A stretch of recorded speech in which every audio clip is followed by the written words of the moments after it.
Do you ever feel like even the smallest disagreement with your spouse turns into a big argument?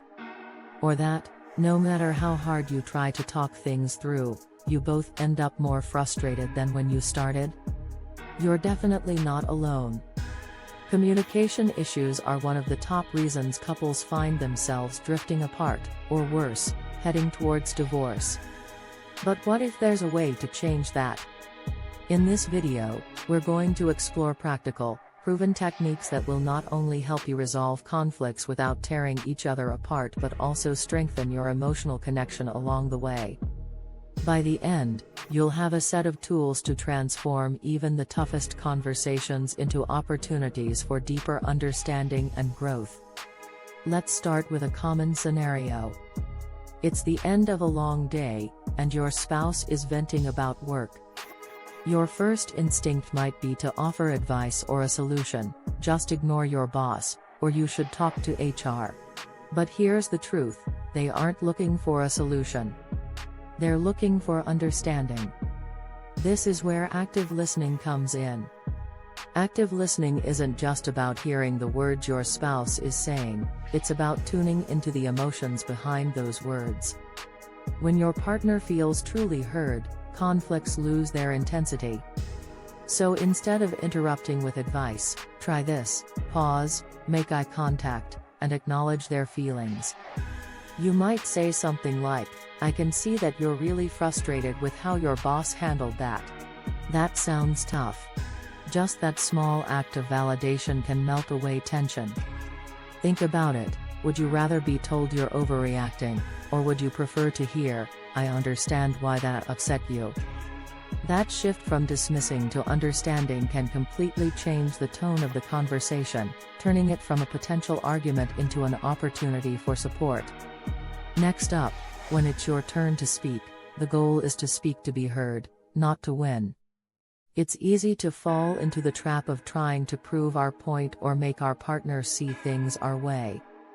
But when we approach conversations this way, it often leads to defensiveness and more conflict. Let's say your spouse forgot to pick up something important for dinner. You could say, "You never pay attention to what I ask," but that's likely to make them defensive, right? Instead, try using I statements to express how you feel without blaming them.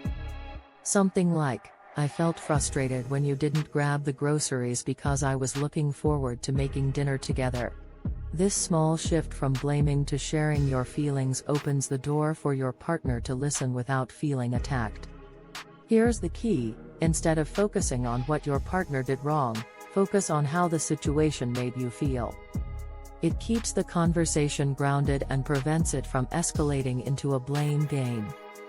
But even with the best intentions, sometimes emotions just get too high, and continuing the conversation can do more harm than good.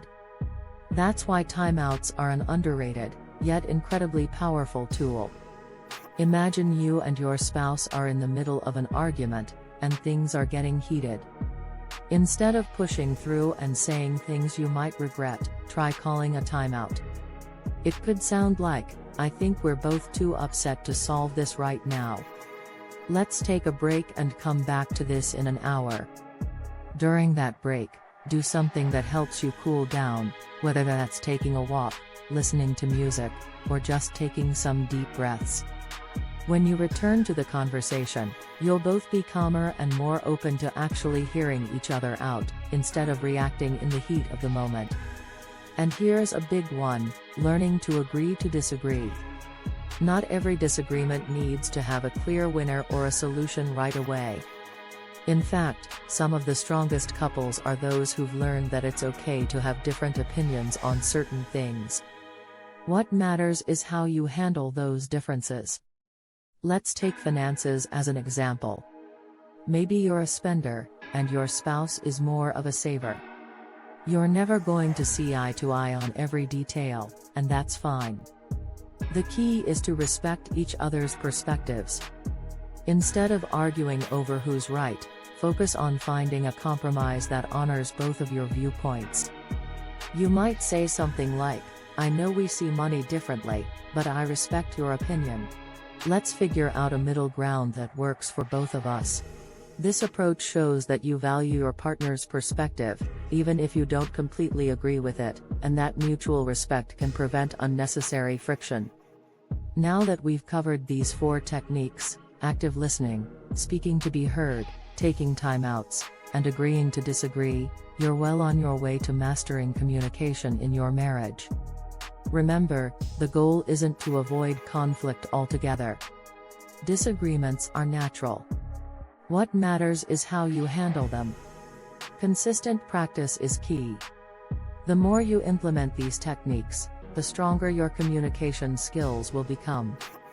Over time, you'll find that even the most difficult conversations can bring you closer as a couple, instead of tearing you apart.